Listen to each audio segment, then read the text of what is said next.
एक नगर में एक धनी मनुष्य रहता था। उसके पास बड़ी बड़ी हवेलियां थी। सेवा के लिए कई नौकर चाकर थे। उसके पास धन की कोई कमी नहीं थी। एक दिन वो धनी व्यक्ति अपने घर के सामने टहल रहा था। तभी उसे एक बूढ़ा आता हुआ दिखाई दिया। बूढ़े के कपड़े बहुत ही फटे थे और उसके सर पे एक गठरी थी। धनी मनुष्य को देखकर उसने अपना सामान जमीन पे रखा और प्रणाम करते हुए कहा, श्रीमान जी, मैं बहुत थक गया हूँ। अगर आप आज्ञा दें तो आज की रात मैं यहीं काट लूँ। इतना सुनते ही धनी व्यक्ति भड़क गया और बोला, ये हमारा घर है, कोई धर्मशाला नहीं है। इतना बेरुखा उत्तर सुनकर बूढ़ा थोड़ा व्यथित हुआ, मगर उसने साहस बटोर के कहा, मैं आपकी घुड़साल के बाहर पड़ा रहूंगा और पाँव फटते ही चला जाऊंगा। अच्छा, तो तुम्हारी देखभाल कौन करेगा? तुम एक अजनबी हो, क्या पता हमारी घर की कोई वस्तु उठाकर भाग जाओ, इसलिए हम रात भर पहरा नहीं बिठा सकते हैं। राम राम। बूढ़े ने अपने कानों पे हाथ लगाया और नमस्कार करके चला गया। रात अंधेरी थी, आकाश में बादल छाए हुए थे। कभी कभी बूंदाबांदी भी होने लगती थी। आंधी आने का डर था। बूढ़ा बुरी तरह से थक रहा था और उसके हाथ पैर कांप रहे थे। चलना भी कठिन हो रहा था। परंतु धनी मनुष्य के कट शब्दों ने उसे बहुत ही व्यथित किया था। इसलिए उसने फिर किसी से कोई सहायता नहीं मांगी। उसने अब विश्राम करने का विचार त्याग दिया था और उसी भारी बारिश में अपने घर की ओर चल पड़ा। इस घटना के कई माह बाद वो धनी व्यक्ति अपने मित्रों और सेवकों के साथ जंगल में शिकार खेलने गया। शिकार खेलते खेलते उसने अपना घोड़ा एक हिरण के पीछे लगा दिया, परंतु बहुत यत्न करने पर भी शिकार हाथ नहीं आया था और इस दौड़ धूप में वह अपने साथियों से बिछुड़ गया था। घने जंगलों में घुस जाने पर वह अपने नगर का मार्ग भी भूल चुका था। घंटों तक जंगल में भटकता रहा। इतने में रात हो आई। आंधी चलने लगी थी और आकाश में काले बादल छा गए। कोई भी ऐसा व्यक्ति नहीं मिला जो उस व्यक्ति की सहायता करता। बेचारा थक कर चूर चूर हो गया। जब उसे कोई मार्ग नहीं सूझा तो अपने घोड़े की पीठ से नीचे उतरकर वह एक वृक्ष के नीचे बैठ गया। आंधी इतनी जोरों से बढ़ने लगी कि जंगल के वृक्ष टूट टूट कर गिरने लगे थे। तूफान के कारण अंधेरा भी बढ़ गया था। हाथ का हाथ सुझाई नहीं देता था। प्रकृति के इस प्रकोप से घबराकर घोड़ा अपने बचाव के लिए इधर उधर भागने लगा। घोड़े का मालिक इतना थका था कि उसे इसका होश ही नहीं था। थोड़ी देर बाद आंधी शांत हुई। थोड़ी थोड़ी वर्षा होने लगी। वर्षा होने से फैली हुई धूल बैठ गई थी। आकाश कुछ कुछ साफ हो चला था। अब उस धनी व्यक्ति का ध्यान अपने घोड़े की ओर गया।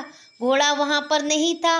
ये देखकर वो बहुत घबरा गया। इस घने जंगल में अमीर आदमी को अपने घर पहुंचने की कोई आशा नहीं बची थी। वो निराश होकर ईश्वर को याद करने लगा। तभी उसे दूर से एक व्यक्ति आते हुए दिखाई दिया। पहले तो वो घबरा गया कि कहीं कोई चोर डाकू ना हो, मगर जब वो व्यक्ति पास आया और नमस्कार किया तब जाकर धनी मनुष्य के हृदय को शांति मिली। उसने धनी व्यक्ति से हाल चाल लिए और फिर उसे दिलासा देते हुए पूछा, आप इतने घबराहट में क्यों हैं? तब उस धनी व्यक्ति ने अपने साथियों के बिछड़ने से राह भटकने तक का सारा किस्सा उसे सुनाया। निस्सहाय अमीर की करुण कहानी सुनकर उस व्यक्ति को उस पे बहुत दया आ गई। तब उस व्यक्ति ने कहा, यहीं पास में मेरी टूटी फूटी झोपड़ी है, कृपया करके आज आप मेरे अतिथि बनकर रहें। फिर वो युवक उस धनी व्यक्ति को अपने घर ले आया और कहा, मैं यहाँ अपने बूढ़े माँ बाप के साथ रहता हूँ। जो रूखा सूखा भोजन हम खाते हैं आप भी वही खाइए और यहाँ विश्राम करें। परंतु तब मेरा घोड़ा कहाँ होगा और वो नहीं मिलेगा तो मैं अपने नगर वापस कैसे जाऊंगा? अमीर ने घबराते हुए कहा, आप बिल्कुल भी नहीं घबराइए, मैं इस जंगल के कोने कोने से परिचित हूँ। सुबह होते ही मैं आपका घोड़ा ढूंढ लाऊंगा। उस युवक ने कहा, अच्छा, तो क्या तुम मेरे साथी भी ढूंढ लाओगे? उस व्यक्ति ने कहा, हाँ, अगर आपके साथी इस जंगल में होंगे तो मैं अवश्य ढूंढ लाऊंगा। ये सुनकर वो अमीर व्यक्ति को बहुत ही संतोष हुआ। अब वह निश्चिंत होकर लेट गया था। अभी वो सोया नहीं था कि उस व्यक्ति ने अमीर के सामने दूध का कटोरा लाकर रख दिया। यह क्या है महाशय? अमीर ने पूछा। उसने कहा, ये हमारी बकरी का दूध है। अच्छा, तो तुम्हारे पास कितनी बकरियां हैं? केवल एक ही है।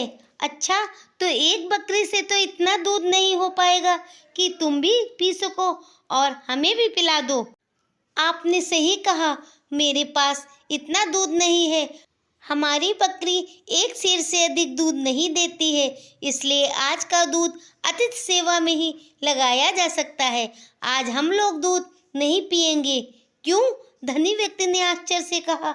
हमारे यहाँ सबसे बढ़िया चीज दूध और पूत को समझा जाता है। अतिथि की सेवा में हम लोग दोनों वस्तुएं पेश कर देते हैं। मैं अपने पिताजी का इकलौता पुत्र हूँ और दूध हमारे यहाँ का सर्वोत्तम भोजन समझा जाता है। पिताजी ने दोनों वस्तुएं आपके स्वागत में भेजी हैं। व्यक्ति से ये उत्तर सुनकर धनी मनुष्य बहुत ही प्रसन्न हुआ। पूरे दिन का थका तो था ही, इसीलिए थोड़ी ही देर में वो सो गया। धनी व्यक्ति के सो जाने के बाद वो युवक उठा और मशाल लेकर घोड़ा ढूंढने निकल गया। पौ फटने के आसपास वे व्यक्ति घोड़ा लेकर वापस लौट आया। उसकी माता ने देखा जब घोड़ा आया है तो वह घोड़े के लिए दाना दलने लगी। उन्हें अच्छे से पता था कि घोड़ा जंगल से घास चरकर आया होगा, मगर अतिथि की सेवा के लिए उसने ऐसा करना अपना कर्तव्य समझा। घोड़ा को यदि दाना न मिलता तो शायद अतिथि सेवा अधूरी समझी जाती। प्रातःकाल जब अमीर आदमी सोकर उठा तो उसने देखा उसका घोड़ा दाना खा रहा है। तभी वो युवक आया और हाथ जोड़कर बोला, भगवान ने हमारे अतिथि सेवा की लाज रख ली। धनी व्यक्ति ने आश्चर्य से पूछा, क्यों, क्या बात है? उसने कहा, अगर आपका घोड़ा सामने की तरफ चला जाता तो वहाँ पर एक बाघ था और वो उसे अपना शिकार बना लेता। प्रातःकाल उस युवक ने एक कटोरे दूध और फल से उसकी सेवा की। कुछ देर बाद धनी व्यक्ति ने अपने घर लौटने की इच्छा प्रकट की और कहा, जाते जाते मैं तुम्हारे पिता से मिलना चाहता हूँ, जिन्होंने इतने अच्छे संस्कार अपने पुत्र को दिए। युवक अपने पिता को बुलाने गया और कहने लगा, पिताजी, अतिथि महाशय आपको याद कर रहे हैं। तब उनके पिता ने कहा, अतिथि महोदय से कहो कुछ दिन और हमारे यहाँ रुक जाएं। युवक बोला, मैंने तो पहले ही उनसे रुकने का आग्रह किया था, मगर अब वो और नहीं ठहरना चाहते हैं। अच्छा, तो तुम उन्हें नगर तक छोड़ आओ।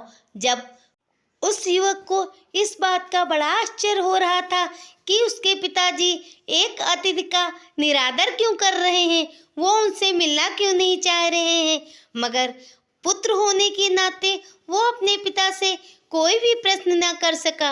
अच्छा पिताजी, आप यही बता दें कि मैं उस व्यक्ति से आपके ना मिलने का क्या कारण बताऊं।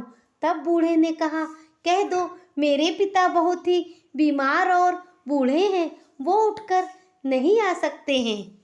यह संदेश लेकर युवक उस अमीर आदमी के पास पहुंचा। धनी व्यक्ति ने कहा, अगर ऐसी बात है तो मैं स्वयं ही उनसे मिलने चला जाता हूँ, क्योंकि इतने महान व्यक्ति के दर्शन किए बिना मैं वापस जाऊं तो मेरी आत्मा मुझे झकझोरेगी। उधर बूढ़े व्यक्ति ने यह देखा कि अमीर आदमी बिना उनसे मिले नहीं जाएगा, तो वो उठकर बाहर आ गए। उस बूढ़े व्यक्ति को देखकर धनी आदमी को सारा वृत्तांत याद हो आया। साथ ही उसे ये भी याद आया कि किस तरह वो उस दिन मुसीबत में था और एक रात रुकने को कह रहा था, मगर उसने उसे चोर तक कह दिया था। धनी व्यक्ति को अब बड़ा पछतावा हो रहा था। उसके आंखों से आंसू बह निकले।